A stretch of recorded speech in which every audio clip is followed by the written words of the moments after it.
But yeah, no, we definitely will have to talk about both of these guys' teams because, as you said, it is a classic. There are so many hours shared amongst these two competitors on the field. The difference is the players they're going to play. You know, yes, Dan's known for the Game & Watch, the banjo, but the Dark Samus is a new acquisition. And the same could be said about Team 7. The Zero Suit, I've never seen him play Zero Suit personally.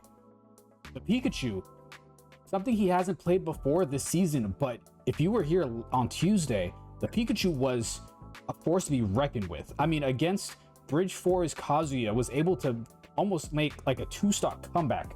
So that's a lot to be said about Pikachu in the hands of Team 7. So I think the most important part right here is, who are they going to go to first? Obviously, no one's won. So, or rather, no one's going to know who the other's going to play. You know, because after you win a game, you have to declare who you're going to win.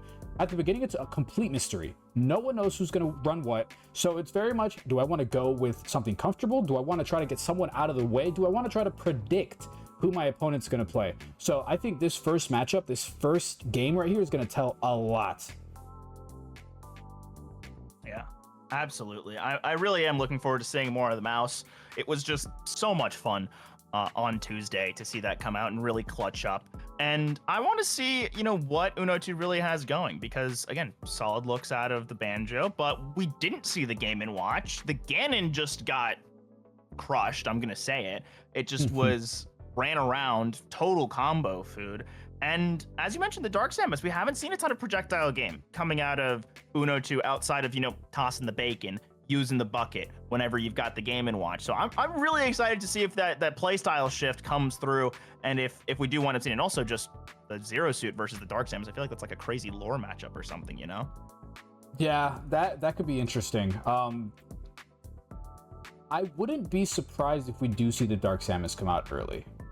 I think it's one of those picks where it's like, I have a lot of characters that I feel comfortable with if this series doesn't go the way I expect. But Dark Samus is one of those like kind of wild cards that he's pretty good at Dark Samus. And it might not be something that Team 7's expecting to come out against out of the gate. So sometimes just getting that early lead, it does a lot.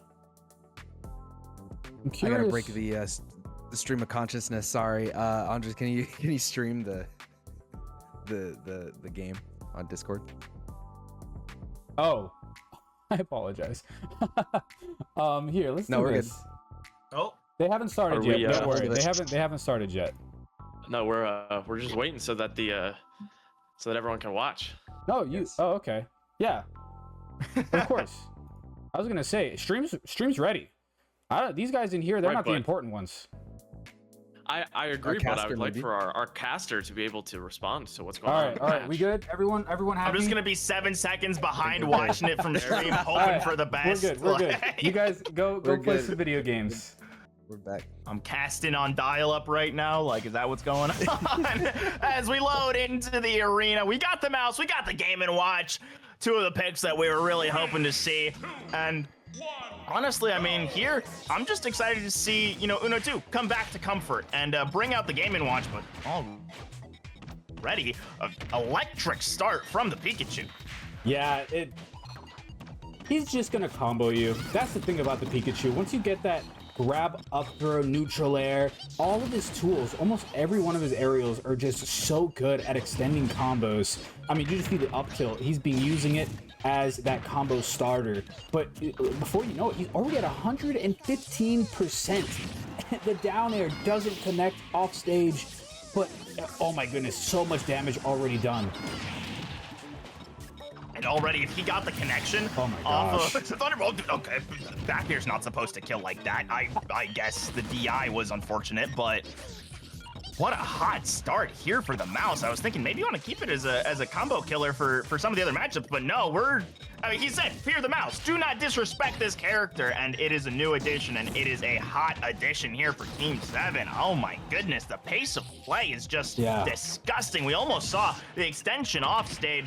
Not gonna see, you know, just an easy, quick 2 stocks, but I really do feel like Uno2 is just, you know, caught in reverse, and he's not sure what to do.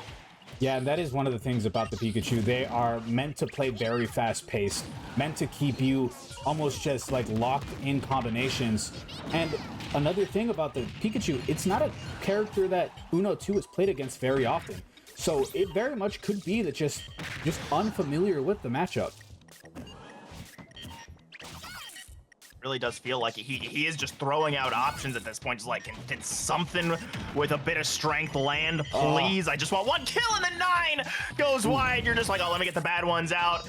And unfortunately, you whiff it there. And if that ain't a statement for how this game has been going, I don't know what is finally we see this Pikachu send into the triple digits, but it took 2 stocks to get there.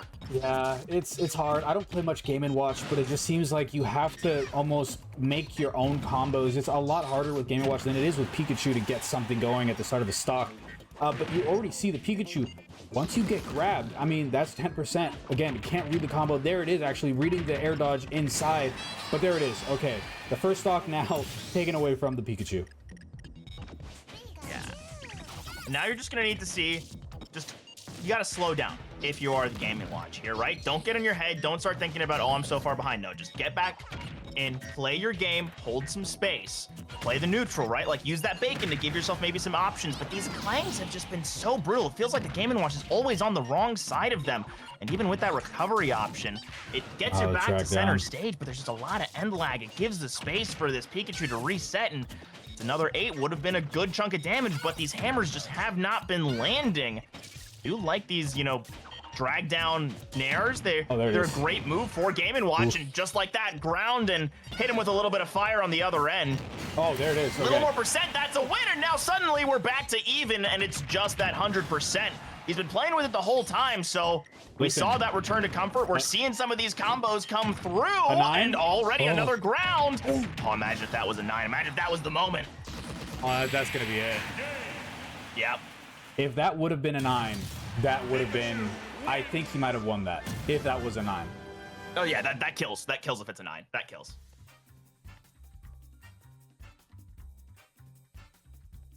Oh boy. All right, the Pikachu off Team 7. the board. But I really did like that comeback. It's really easy when you go down 2 stocks to nothing, and you're staring down the barrel of that reverse, sweep on the stocks comeback, that reverse 3 stock. And it really did seem like we were seeing that comeback happen. But again, like, you get that ground, you get a little damage off of it, and it's just not quite enough to finish the job. And then you're finding your way back to stage, and the Pikachu just needs to land 1, and he found it, right? So yeah. I think you got to feel pretty good about that performance. Probably just took a little bit of warming up and just getting back to the Game & Watch, especially here on stage. So I wouldn't mind seeing it come out again, but I know that the matchups aren't, I don't know, I feel like the matchups are kind of awkward for the Game & Watch, but I mean, honestly, I think you stick with comfort. I don't right? think we saw the Game & Watch in his first matchup on Tuesday. I think we saw a lot of the Banjo. I think we saw everyone on this screen other than Game & Watch. We saw the Dark Samus, maybe. We saw the Ganon for sure, the Lucina, and the Banjo. I know that for a fact.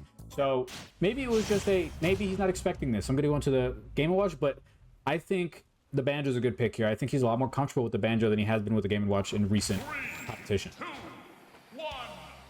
I agree, absolutely. I like this change. Both of them having, kind of like mid-heavy play styles. So really intrigued to see how this one's gonna go. Yeah, again, it's one of those matchups that I don't think either of them have seen against each other. And that's the very cool thing about the league is these guys are so often playing, Ganon, Captain Falcon. Last season, that was like a bread and butter game that we would see between these two, is the Captain Falcon and the Ganon. But now, Team 7 not having the Captain Falcon, you're not going to see that out of him. So you're going to have very different, very different matchups between them. And that's something they're going to have to get used to. Taking advantage of those iframes there. Barely making it through. And I think you might be hucking those grenades the wrong way. And that down smash gonna finish the job. Yeah, and that down smash has so much range, and just like that, the feather is gonna take it itself. Again, when you do die on Banjo, you get all your feathers back. So he said, listen, I got them all back, might as well start using them. And it's a good use that one was used.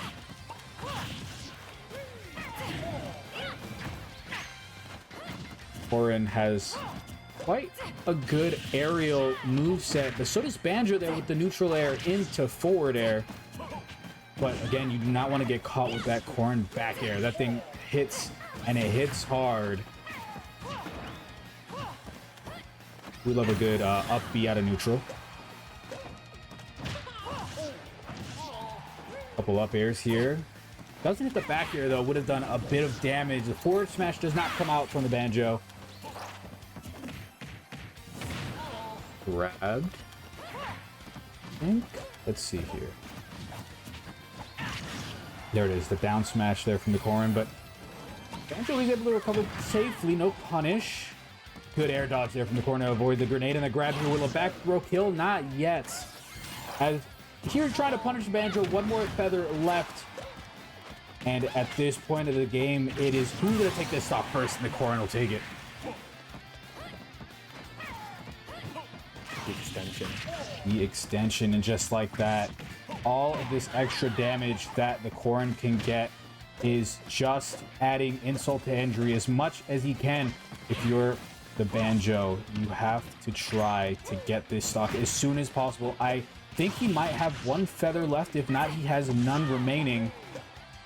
But I like his edge guard so far. Not really able to capitalize as much as he'd like, but all this damage again, 72% on this last stock. He has all of his feathers. Okay, finally he uses one. This is his last stock, so you really want to use those feathers if you can before potentially losing this last stock. Yeah, I was worried there that you might have to use one to recover, and now actually a bit of a gimp. That was funny for a second. On some other characters that might get the job done just with that hurt box. Go get up! Oh my gosh.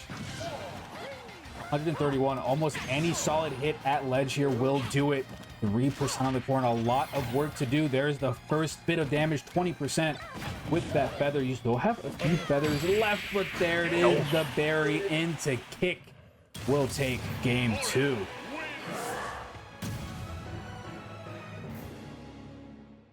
Great way to close it off. And Team 7 continuing to show, why he's at the top of the league. And Uno 2 still keeping it competitive and making each of these games close. So now we're down to the Lucas or the Zero Suit. I'm wondering if you ever just go like, Lucas, let's try and close this out, or if you're like, hey, I've got space, I've got a buffer, maybe let's bring out the Zero Suit. Let's see how it feels against a couple of these matchups. That's a great point. I think either one is valid. I am leaning towards seeing the Zero Suit here just because we haven't seen it this season. And if you're going to make a championship run in this league, you have to be comfortable with all of your characters. And only having 4 characters to your name already makes that so much more difficult. Because if you come into a game and your Lucas isn't your Lucas isn't working, you're going to have to be able to pivot and pivot fast. So I think bringing out the Zero Suit, getting comfortable, getting their first rep, I think that might be the move here for Team 7. It might also just be a, hey, let's wrap it up. Let's go home. But I think we're going to see the Zero Suit here. Zero Suit and suited up Samus. So we are going to get the Samus v. Samus matchup. And I'm very intrigued just to see how this one goes. And especially just seeing Team 7's Zero Suit, really for the first time this season. And I don't think we've seen it across the league, just period. So Yeah. Oh my gosh. obviously got the comfort, though. If we could take anything from what we saw with the Pikachu, he knows how to play fast and to play that combo game. And that is very much in Zero Suit Samus's wheelhouse.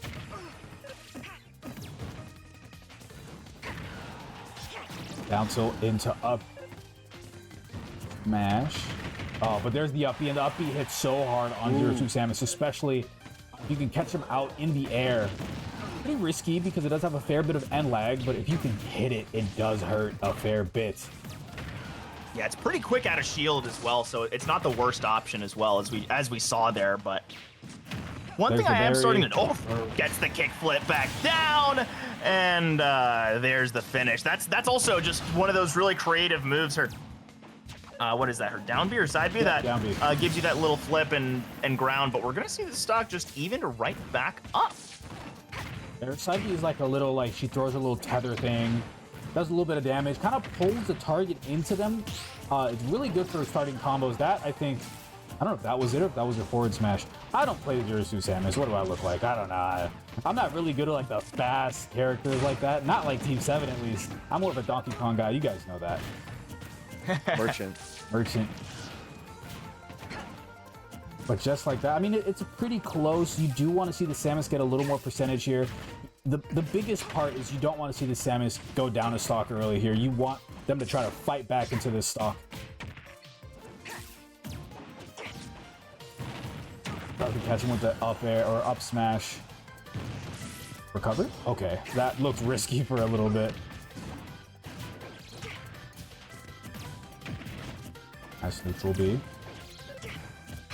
Right out of the neutral. Looking a little better for the Zero Suit, but there we go. There's a little opening for the Samus. Still no real conversion on much of anything, though, for the Samus. And there is the forward smash from the Zero Suit. A lot of ground now to make up for the Samus. And just like that, as I say that, he's getting comboed. But you all know that those forward airs, those up smashes from the Samus, that's such a large hitbox and can do so much damage. Maybe it's something we have to see a little bit more from the Samus. But Zero Suit playing so smart, using that space, playing well in neutral. They know that they are in the lead. All they really have to do is get a grab, get a combo starter at 65%, but no, Samus misses the ledge. And that is gonna be a 3-0 sweep for Team 7. That's our first sweep of the season as well. Real shocker, I think, out of this matchup. I mean, each game feeling pretty close, but that last one, I think, really did sort of just have a moment where it did just seem to get away from the Dark Samus and went right over to the Zero Suit. So